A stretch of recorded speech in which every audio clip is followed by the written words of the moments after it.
ശബരിമലയിൽ അപ്പം, അരവണ പ്രസാദ വിതരണത്തിന് നിലവിൽ പ്രതിസന്ധിയില്ലെന്നും ഏതാനും മണിക്കൂറുകൾ മാത്രമാണ് നിയന്ത്രണം ഏർപ്പെടുത്തിയിരുന്നതെന്നും Thiruvithamkoor Devaswom board president PS Prashanth വാർത്താസമ്മേളനത്തിൽ പറഞ്ഞു.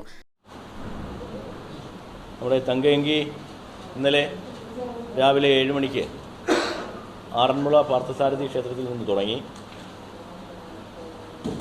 26 ഉച്ചയോടുകൂടി പമ്പയിലെത്തിച്ചേരും. മണ്ഡലകാലത്ത് പ്രസാദ വിതരണത്തിനുള്ള ശർക്കര എത്തിക്കുന്നതിന് മഹാരാഷ്ട്രയിലുള്ള കമ്പനികളുമായാണ് കരാറിൽ ഏർപ്പെട്ടിരിക്കുന്നത്. ദിവസവും 3 ലോഡ് ശർക്കര, അതായത് 32 ടൺ വീതം എത്തിക്കുന്നതിനാണ് കരാർ. എന്നാൽ ഗതാഗത പ്രശ്നങ്ങളെ തുടർന്ന് ലോഡ് എത്താൻ വൈകിയതിനാലാണ് കഴിഞ്ഞ ദിവസങ്ങളിൽ ചെറിയ പ്രശ്നമുണ്ടായത്. ഡിസംബർ 22-ന് വൈകിട്ട് 6 മണിക്ക് എത്തേണ്ട ശർക്കര ലോഡ് പിറ്റേ ദിവസം 9 മണിയോടെയാണ് എത്തിയത്.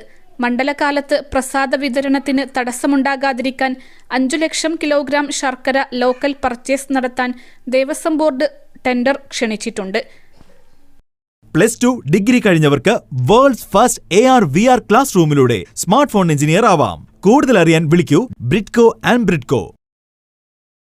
ടെൻഡർ ഡിസംബർ 25-ന് വൈകിട്ട് തന്നെ തുറക്കും. ടെൻഡർ അംഗീകരിച്ചാൽ ഉടൻ തന്നെ ആവശ്യമായ ശർക്കര എത്തിക്കാനാകുമെന്നാണ് പ്രതീക്ഷയെന്നും മണ്ഡലപൂജാ സമയത്തും മകരവിളക്കുത്സവത്തിന്റെ സമയത്തും പ്രസാദ വിതരണം സുഗമമായി നടത്താൻ സാധിക്കുമെന്നുമാണ് കരുതുന്നതെന്നും പ്രസിഡന്റ് PS പ്രശാന്ത് പറഞ്ഞു.